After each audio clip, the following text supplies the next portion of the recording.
पूर्णिया से नवनिर्वाचित सांसद पप्पू यादव ने जीत के बाद शानदार भाषण देते हुए कहा था कि अब गुंडे माफियाओं को पूर्णिया छोड़कर जाना पड़ेगा और जो डॉक्टर मरीजों के साथ दुर्व्यवहार करते हैं, जो ज्यादा पैसे लेते हैं, जो ठेकेदार गलत काम करते हैं, जो भ्रष्टाचार अधिकारी गलत काम करते हैं, घूस लेते हैं, इन सबको पूर्णिया छोड़ना पड़ जाएगा।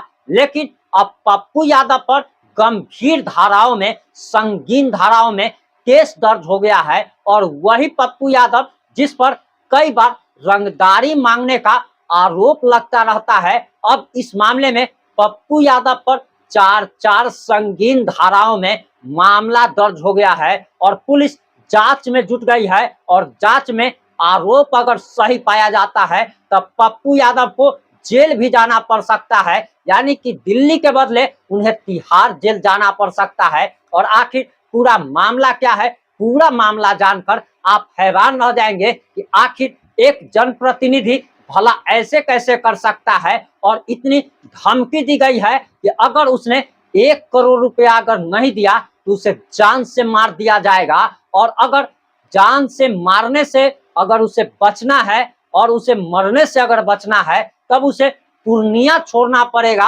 और 1 करोड़ रुपया देने के बाद उसे पूर्णिया छोड़ना पड़ेगा। से आप समझ सकते हैं कि जहां पर पप्पू यादव दूसरे पर रंगदारी का आरोप लगाते थे, माफियागिरी का आरोप लगाते थे, उसी पप्पू यादव पर रंगदारी वसूलने का आरोप लगा है और पप्पू यादव के खिलाफ अब पुलिस जांच में जुट गई है। और आखिर ये पूरा मामला क्या है, पूरा मामला 5 से 7 मिनट की रिपोर्ट में हम आपको बताने जा रहे हैं।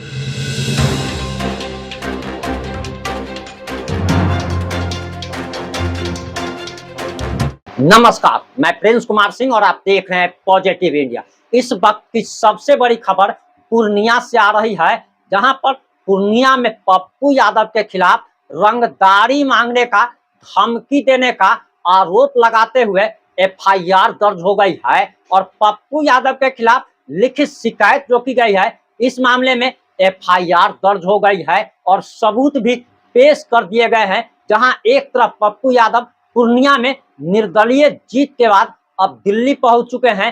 कांग्रेस के राष्ट्रीय अध्यक्ष मल्लिकार्जुन खड़गे, प्रियंका गांधी से उन्होंने मुलाकात की, वहीं अब उनकी मुश्किलें लगातार बढ़ती चली जा रही है और पूर्णिया के एक अरबपति फर्नीचर व्यवसायी ने उनके खिलाफ लिखित में मामला दर्ज कराया है और बताया जा रहा कि आवेदन में कहा गया है कि 2 अप्रैल 2021 को राजेश रंजन उर्फ पप्पू यादव की तरफ से 10 लाख रुपए रंगदारी टैक्स मांगी गई थी। इसके अलावा यह भी आरोप लगाया गया कि साल 2023 में दुर्गा पूजा के दौरान मोबाइल एवं व्हाट्सएप कॉल पर 15 लाख रुपए और 2 सोफा सेट के साथ साथ धमकी एवं गाली गलौज भी की गई। वहीं फर्नीचर व्यवसायी ने लिखित आवेदन में कहा है कि लोकसभा चुनाव 2024 के दौरान भी सांसद पप्पू यादव के खास अमित यादव ने फोन किया था 5 अप्रैल 2024 को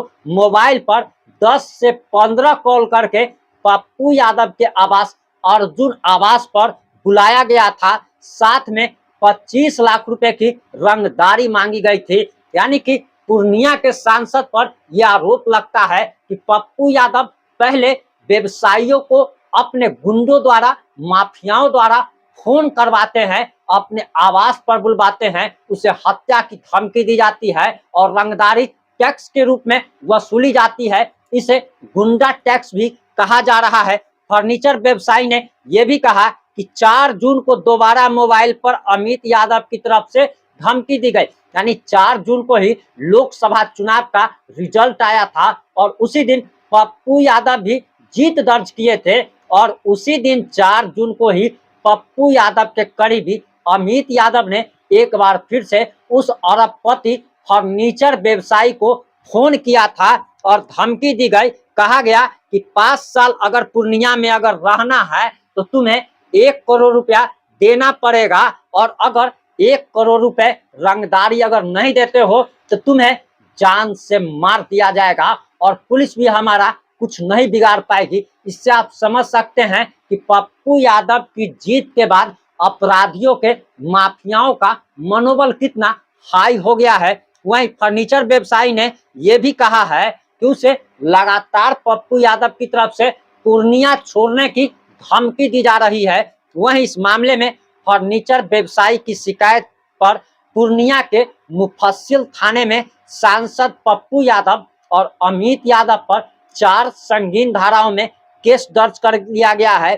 धारा 385, धारा 504, धारा 506 और धारा 34 के तहत मुफस्सिल थाने में कांड संख्या यानी कि FIR संख्या 93/2024 दर्ज कर लिया गया है और पुलिस इस मामले में छानबीन में जुट गई है। इस पूरे मामले में अभी तक पप्पू यादव की तरफ से किसी प्रकार की कोई प्रतिक्रिया नहीं आई है, लेकिन पप्पू यादव पर अक्सर डॉक्टरों से, व्यवसायियों से रंगदारी टैक्स वसूलने का मामला लगातार चर्चा में रहता है। और पप्पू यादव का अगर आपराधिक इतिहास अगर देखा जाए तो पप्पू यादव आज भले ही नेता हो गए हो, गरीब गुरबों की मदद करते हो, लेकिन उन पर दर्जनों मामले थे, उनको कई साल जेल में रहना पड़ा था और उनका आपराधिक इतिहास के बारे में पूरी दुनिया जानती है। आपकी इस मुद्दे पर क्या राय है? आपकी इस मुद्दे पर क्या प्रतिक्रिया है? अपनी प्रतिक्रिया जरूर दीजिएगा कि एक तरफ जहां पप्पू यादव गुंडे और माफियाओं को पूर्णिया छोड़ने की धमकी देते हैं जीत के बाद, दूसरी तरफ खुद उन्हीं पर हत्या, अपहरण का, रंगदारी का मामला दर्ज होता है। पप्पू यादव पर हत्या करने के, धमकी देने का, रंगदारी मांगने का आरोप लगता है। और इन सारे मुद्दों पर आपकी क्या प्रतिक्रिया है? अपनी प्रतिक्रिया जरूर दीजिएगा। जुड़े रहे हमारे साथ। जय हिंद, जय भारत।